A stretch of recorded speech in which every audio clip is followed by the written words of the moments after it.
After the imposition of the migrant ban by President Trump, I am even more strongly opposed to an address by President Trump. Donald Trump feels the cold shoulder of members of the UK Parliament, putting added pressure on the Prime Minister to defend her country's special relationship with the US. Protests continue against President Trump's immigration order across the US. We hear reaction from students at the heart of them. Which of the following countries is listed in Trump's immigration executive order? Lebanon, Egypt, Mali, or Bahrain? Lebanon. Egypt? Lebanon. Mali or Bahrain?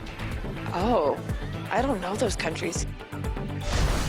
And from calls for an assassination to portraying Donald Trump as an executioner, media coverage of the US president in Germany is sparking fierce debate over whether it's gone too far.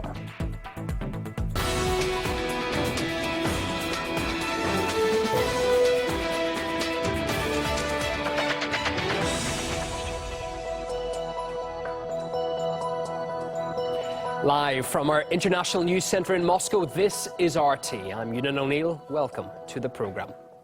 The Speaker of the UK House of Commons has said Donald Trump should not be allowed to address Parliament during his upcoming state visit. John Bercow's comments fly in the face of the British Prime Minister's invitation to the US President. Before the imposition of the migrant ban, I would myself have been strongly opposed to an address by President Trump in Westminster Hall. After the imposition of the migrant ban by President Trump, I am even more strongly opposed to an address by President Trump in Westminster Hall.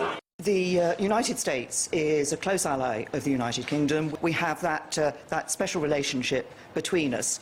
I have issued that invitation, informally issued that invitation for a state visit for President Trump here to the United Kingdom, and that invitation stands. Well, the remarks come after Theresa May formally invited President Trump to make a state visit to the UK during her trip to Washington last month. But the Speaker's comments are just the latest in a long line of voices opposing the visit. RT's Harry Fear has the story. Well, the Speaker, John Bercow, clearly dissenting from the government line, which is, of course, to welcome Trump to Britain sort of as quickly and as warmly as possible. And as you heard, he has, he said that Trump's migrant ban made him all the more resolute in not welcoming Trump to give a speech at the House of Commons. He said that doing so was an earned honour. Well, of course, May's line, Theresa May, the Prime Minister, has been to play up, sort of rekindling that special transatlantic relationship. But not all MPs have been united in support, of course. So as we rediscover our confidence together, as you renew your nation just as we renew ours, we have the opportunity, indeed the responsibility, to renew the special relationship for this new age. We have the opportunity to lead together again. I would not wish to issue an invitation to President Trump to speak in the Royal Gallery. 2 words, well done.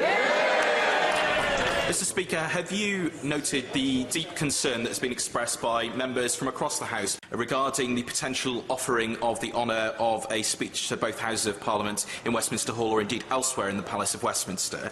Well, 163 MPs had already signed what's known as an early-day motion trying to block Trump from being able to give a speech in the Houses of Parliament. Seems now that that motion won't need to go ahead. Obviously, the Speaker's move causes some embarrassment for Downing Street. Of course, a Whitehall source has said that his move was hugely political and out of line, very strong words.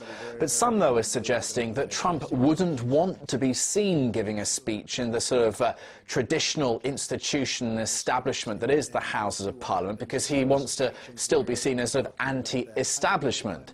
Either way, what has happened here indicates just how heated Trump making a state visit to the UK is for many officials and parliamentarians, and just how awkward that state visit could turn out to be for the UK government.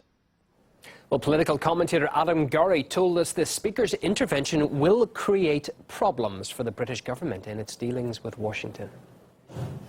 It is embarrassing when the President of the United States, one of Britain's closest allies, perhaps soon her only ally after Britain continues to incur the wrath of countries in the Middle East and now the European Union. So it really is a slap in the face to a British government that's trying its hardest to bring America on side, and it's a slap in the face to the President of the United States.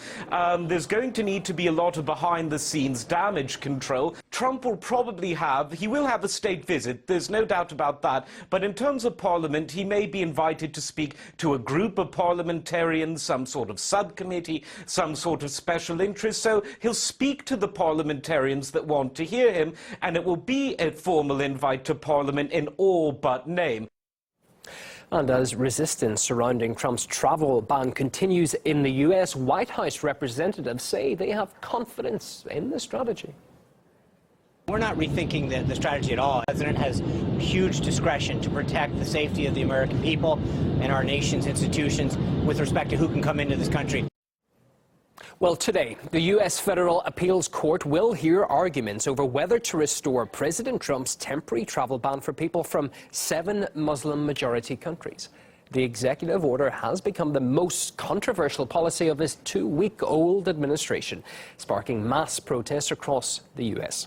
American universities have been at the heart of the demonstrations, and we spoke to students in New York who've taken a stand against the ban. When Donald Trump issued his executive order barring entrance to the United States from 7 different countries, a number of American colleges and universities were less than enthusiastic.